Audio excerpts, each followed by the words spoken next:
Hello friends, welcome to IAS PCS केंद्र। Friends, 100 pages note series के अंतर्गत इस वीडियो में हम एंशिएंट इंडिया को कंटिन्यू करेंगे।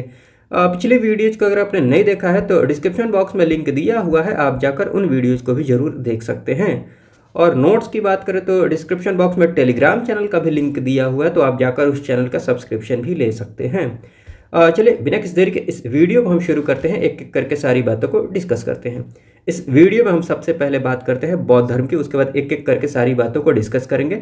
बौद्ध धर्म के बाद मुश्किल से और 6 से 7 वीडियो, छोटी छोटी वीडियोज, मतलब 12-15 मिनट की वीडियोज में पूरी की पूरी एंशिएंट हिस्ट्री कंप्लीट हो जाएगी।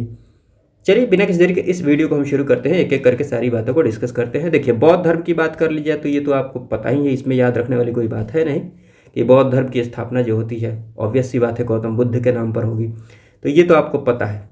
चलिए, गौतम बुद्ध के बारे में जो भी महत्वपूर्ण बातें हैं एग्जाम पर्सपेक्टिव से उनको देख लेते हैं। गौतम बुद्ध की बात कर ली जाए तो इनका जन्म होता है 563 ईसा पूर्व में। कहाँ पर होता है ये ध्यान रख लीजिएगा, नेपाल के लुम्बिनी में, इम्पॉर्टेंट है, कपिलवस्तु के समीप है, तो ये सारी बातें याद रख लीजिएगा, इम्पॉर्टेंट है एग्जाम पर्सपेक्टिव से। उसके बाद गौतम बुद्ध की बात कर ली जाए तो इनके बचपन का नाम सिद्धार्थ था। इनके पिता जो थे ये कपिलवस्तु के शाक्यगण के प्रधान थे, जिनका नाम क्या था, शुद्धोधन, तो ये नाम ध्यान रख लीजिएगा। गौतम बुद्ध की जो माता थी इनका नाम क्या है, महामाया है, जो कि कोलीय वंश की कन्या थी।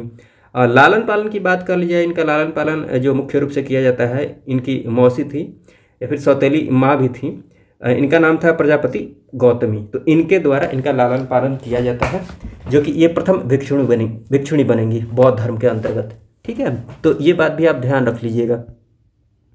प्रजापति गौतमी की बात कर लीजिए तो ये पहली भिक्षुणी बनेंगी बौद्ध धर्म के अंतर्गत। उसके बाद बात कर ली जाए इनकी पत्नी की बात कर ली जाए तो पत्नी का नाम यशोधरा, जो कि शाक्य कुल की ही कन्या थी।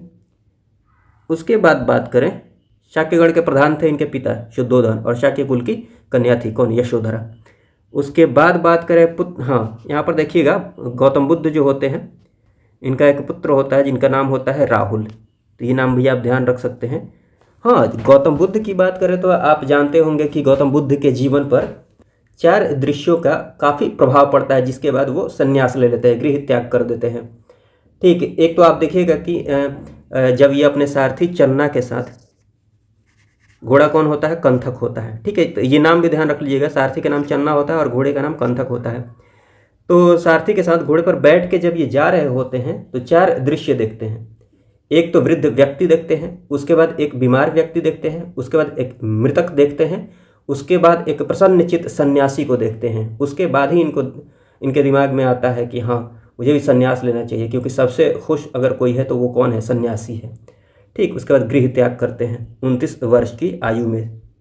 यहाँ पर देखिएगा मैंने लिखा है यहाँ पर, और इस घटना को, गृह त्याग की जो घटना है, इसको महाभिनिष्क्रमण के नाम से जाना जाता है। तो ये इंपॉर्टेंट बात है, ये ध्यान रख लीजिएगा, महाभिनिष्क्रमण। ठीक है, तो 29 वर्ष की आयु में ये गृह त्याग करते हैं। उसके बाद गृह त्याग के बाद ये जब वैशाली में पहुँचेंगे तो वैशाली में इनके पहले गुरु से मुलाकात होगी। मतलब प्रथम गुरु कौन होंगे इनके, आचार्य अलार कलाम, इनसे मुलाकात होती है, जो कि सांख्य दर्शन के आचार्य होते हैं। ठीक है, कहाँ पर मुलाकात होती है, वैशाली में। बस आप इतना ध्यान रख लीजिएगा, इनके जो पहले गुरु होंगे वो कौन होंगे, आचार्य अलार कलाम। उसके बाद ये आगे बढ़ेंगे तो देखिएगा कि राजगीर में इनको दूसरे धर्माचार्य मिलेंगे, रुद्रक रामपुत्र, तो ये भी आप ध्यान रख सकते हैं, दूसरे गुरु इनके हुए रुद्रक रामपुत्र, लेकिन प्रथम गुरु जरूर ध्यान रख लीजिएगा। उसके बाद बात कर ली जाए तो ये पहुँच जाएंगे बोधगया। बोधगया में इनको बुद्धत्व की प्राप्ति होगी, ज्ञान की प्राप्ति होगी 528 ईसा पूर्व में। ठीक है, 29 वर्ष की आयु में गृह त्याग करते हैं और 35 वर्ष की आयु में इनको ज्ञान की प्राप्ति हो जाती है वैशाख पूर्णिमा की रात्रि में। कहाँ पर, बोधगया में। बोधगया में बोधि वृक्ष के नीचे ये तपस्या कर रहे होते हैं, और ये है कहाँ पर, फल्गु नदी के किनारे। फल्गु को ही निरंजना नदी के नाम से भी जानते हैं। तो ये सारी बातें हैं, आप सारी बातें इंपॉर्टेंट है, ध्यान रख लीजिएगा। इनको ज्ञान की प्राप्ति होती है 35 वर्ष की अवस्था में बोधगया में बोधि वृक्ष के नीचे। किस नदी के तट पर, निरंजना नदी अर्थात फल्गु नदी के तट पर। ठीक है, तो ये सारी बातें हैं। ज्ञान प्राप्ति के बाद बात कर ली जाए तो ज्ञान प्राप्ति के बाद पहली बार जो उपदेश देंगे, प्रथम उपदेश देंगे 5 सन्यासियों को वाराणसी के सारनाथ में। सारनाथ का ही प्राचीन ये नाम है ऋषिपत्नम। यहाँ पर एक वन का नाम आप सुने होंगे या फिर पढ़ेंगे, मृगदाव वन या फिर मृगदाय वन, तो ये वन का भी नाम आप ध्यान रख लीजिएगा। यहीं पर ये उपदेश देंगे। प्रथम उपदेश को धर्म चक्र प्रवर्तन के नाम से भी जाना जाता है, तो ये एग्जाम पर्सपेक्टिव से इंपॉर्टेंट है, ये भी ध्यान रख लीजिएगा। धर्म चक्र प्रवर्तन प्रथम उपदेश देंगे कहाँ पर? वाराणसी के सारनाथ में। सारनाथ का ही प्राचीन नाम है ऋषिपत्नम। ऑप्शन में कुछ भी दिया जा सकता है, ठीक है। सारनाथ के मृगदाव वन में, मृगदाव वन भी ध्यान रख लीजिएगा। धर्म चक्र प्रवर्तन प्रथम उपदेश जो है इसको धर्म चक्र प्रवर्तन के नाम से जाना जाता है। अंतिम उपदेश की बात कर लिया तो यह अंतिम उपदेश अपना कहाँ पर देंगे? कुशीनगर में सुभद्र को, ठीक है। उपदेश की बात कर लीजिए, प्रचार प्रसार की बात कर लीजिए तो जो भाषा होती है पाली भाषा होती है। जैन धर्म की जब हमने बात की थी तो मैंने बताया था आपको अर्धमागधी, जो कि प्राकृत भाषा का ही रूप है, जो जैन धर्म का प्रचार प्रसार हुआ, ठीक है। तो ये डिफरेंस ध्यान रख लीजिएगा। सर्वाधिक उपदेश की बात कर लिए, सबसे ज़्यादा जो उपदेश देते हैं ये कहाँ पर देते हैं? कौशल राज्य के श्रावस्ती में। तो ये इंपॉर्टेंट है, ये भी बात ध्यान रख लीजिएगा। हाँ, संघ की बात कर लीजिए तो देखिए यहाँ पर संघ में प्रवेश करने वाली जो पहली महिला होती है प्रजापति गौतमी। यहाँ पर मैंने शुरू में ही आपको बताया था पहली जो भिक्षुणी होंगी वो कौन होंगी? प्रजापति गौतमी। तो शुरू में भी मैंने बता दिया है आपको। जो इनके प्रमुख शिष्य होते हैं, प्रिय शिष्य होते हैं बुद्ध के, आनंद के अनुरोध पर ही बुद्ध द्वारा अनुमति दी जाती है इनको संघ में प्रवेश करने की। किनको? प्रजापति गौतमी को। कहाँ पर? वैशाली में।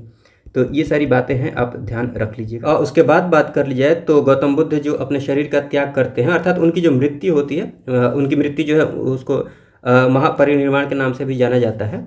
तो इनकी जो मृत्यु होती है 483 ईसा पूर्व में कुशीनगर में होती है। तो इम्पॉर्टेंट है, ध्यान रख लीजिएगा। और इनकी मृत्यु के बाद इनके शरीर का जो अवशेष होता है उसको 8 भाग में बांटकर 8 अलग अलग स्तूप बनाए जाते हैं शुरुआत में अलग अलग क्षेत्रों में। तो ये बात ध्यान रख लीजिएगा। हालांकि इनकी मृत्यु को लेकर ऐसे भी माना जाता है कि बुद्ध की जो मृत्यु होती है उनके एक शिष्य थे जिनका नाम था चुंद। तो चुंद के द्वारा सुकर मद्दव खाने से हुई।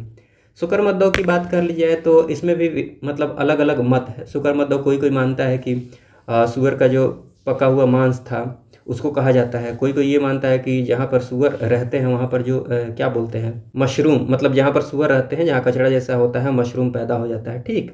तो मशरूम खाने से, हालांकि ज़्यादातर ये मानते हैं कि सुअर का जो पका हुआ मांस, हालांकि ये मानते हैं ऐसा, बस आप ध्यान रख सकते हैं कि ऐसा माना जाता है कि बुद्ध की जो मृत्यु होती है उनके शिष्य चुंद के द्वारा सुकर मद्धव, आप ये वर्ड ध्यान रख लीजिएगा, सुकर मद्धव, ये क्या है क्या नहीं है उससे मतलब नहीं रखिए, सुकर मद्धव खाने से हुई थी ऐसा माना जाता है। तो ये बात एग्जाम पर्सपेक्टिव से इंपॉर्टेंट है, ध्यान रख लीजिएगा। और उसके बाद बात करें तो उसके बाद देखिए ये 8 स्तूप मैंने बताया है, इनके जो शरीर का अवशेष था, शरीर के अवशेष को 8 भाग में विभाजित करके 8 स्तूप का निर्माण कराया जाता है। तो यहाँ पर देखिएगा इनके 8 जो पवित्र स्थल हैं, ये पवित्र स्थल का नाम ध्यान रख लीजिएगा। लुम्बिनी आपको पता है यहाँ पर इनका जन्म हुआ है। उसके बाद बोधगया की बात कर ली जाए, यहाँ पर इनको ज्ञान की प्राप्ति होगी, ठीक है।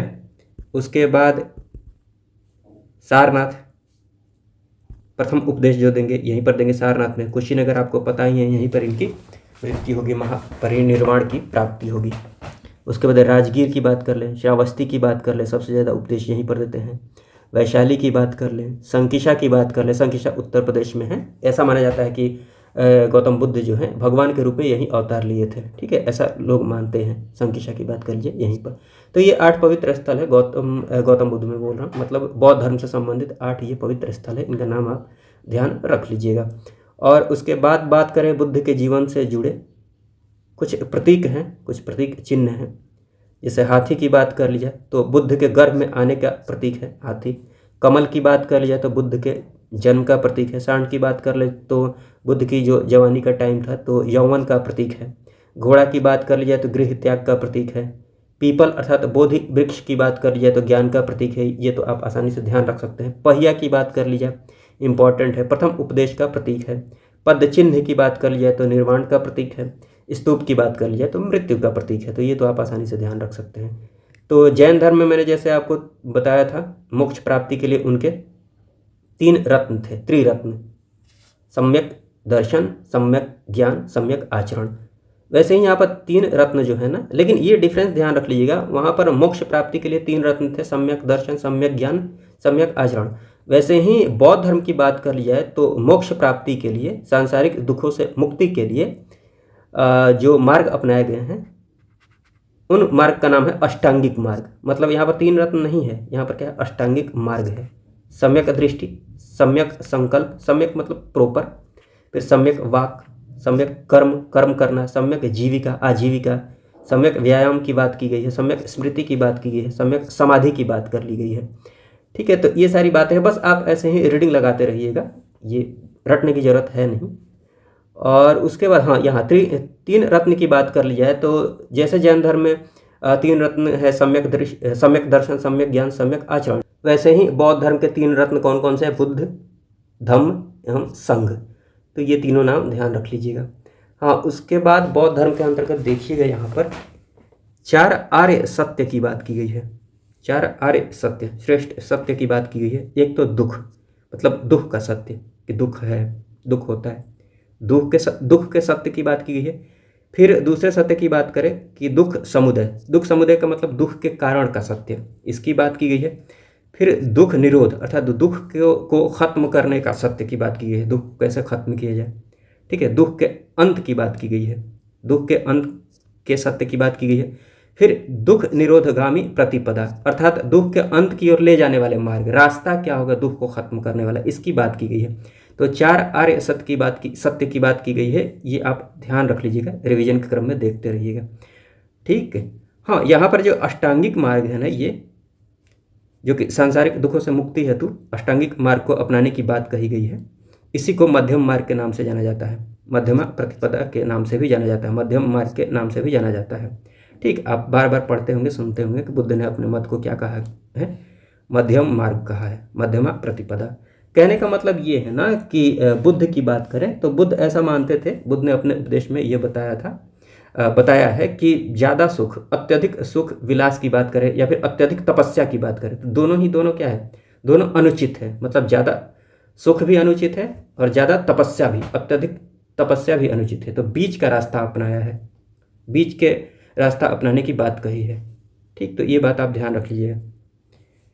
तो बुद्ध ने अपने मत को मध्यम मार्ग कहा है, इंपॉर्टेंट है, ध्यान रख लीजिएगा। उसके बाद बात करें बौद्ध संगीतियों की, बात कर लेते हैं। बौद्ध संगीत जो कि एग्जाम पर्सपेक्टिव से बहुत इंपॉर्टेंट है, ये टेबल याद रख लीजिएगा, बहुत बहुत बहुत इंपॉर्टेंट है। प्रथम अधिवेशन की बात कर लीजिए। प्रथम बौद्ध संगीति जो होती है ये होती है 483 ईसा पूर्व में, 483 ईसा पूर्व में ही गौतम बुद्ध की मृत्यु हो जाती है, शरीर का त्याग कर देते हैं वो। हाँ, पहली जो संगीति होगी ये कहाँ पर होगी, स्थान ध्यान रख लीजिएगा, राजगृह में। किनकी अध्यक्षता में, महाकश्यप या फिर महाकश्यप की अध्यक्षता में। किसके शासनकाल में, अजात शत्रु के शासनकाल में। इंपॉर्टेंट है, ध्यान रख लीजिएगा। इसमें आप ध्यान रख सकते हैं प्रथम अधिवेशन के दौरान ही, प्रथम संगीति के दौरान ही सुत्त पिटक तथा विनय पिटक का संग्रहण किया जाता है। ये बौद्ध ग्रंथ है, आगे हम बात कर लेंगे। उसके बाद दूसरी बौद्ध संगीति की बात कर लीजिए तो 383 ईसा पूर्व में। ये वर्ष ध्यान रखना बहुत इंपॉर्टेंट नहीं है। स्थान ध्यान रख लीजिएगा, कहाँ पर, वैशाली में दूसरी बौद्ध संगीति होती है। किसकी अध्यक्षता में, सुबुकामी की अध्यक्षता में। और किसके शासनकाल में, कालाशोक। तो ये इंपॉर्टेंट है, ध्यान रख लीजिएगा। और बौद्ध संघ स्थावीर महासांघिक में बटा, तो ये बस आप ऐसे ही ध्यान रख सकते हैं। हालांकि ये मैंने एक्सप्लेन किया है कि स्थावीर महासांघिक क्या है VPSC वाले वीडियो लेक्चर में, तो मन करे तो आप वहाँ से जाकर देख सकते हैं। हालांकि यहाँ पर एक्सप्लेनेशन की ज़रूरत नहीं है, इसके बारे में बहुत ज़्यादा जानने की ज़रूरत नहीं है। ठीक है, बस आप ये सब ध्यान रख लीजिएगा, ये सब। उसके बाद बात करें तीसरी जो बौद्ध संगीति होती है 250 ईसा पूर्व में। स्थान ध्यान रख लीजिएगा, पाटलिपुत्र में होती है। किनकी अध्यक्षता में, मोगलीपुत्र तिस्सी की अध्यक्षता में। किसके शासनकाल में, अशोक के शासनकाल में। तो ये बात ध्यान रख लीजिएगा। उसके बाद चौथी बौद्ध संगीति की बात कर लीजिए तो 72 ईस्वी प्रथम शताब्दी में होती है। ये इंपॉर्टेंट है, ध्यान रख लीजिएगा, कहाँ पर, कश्मीर कुंडल वन में। और इसकी जो अध्यक्षता करते हैं वो कौन करते हैं, वसुमित्र।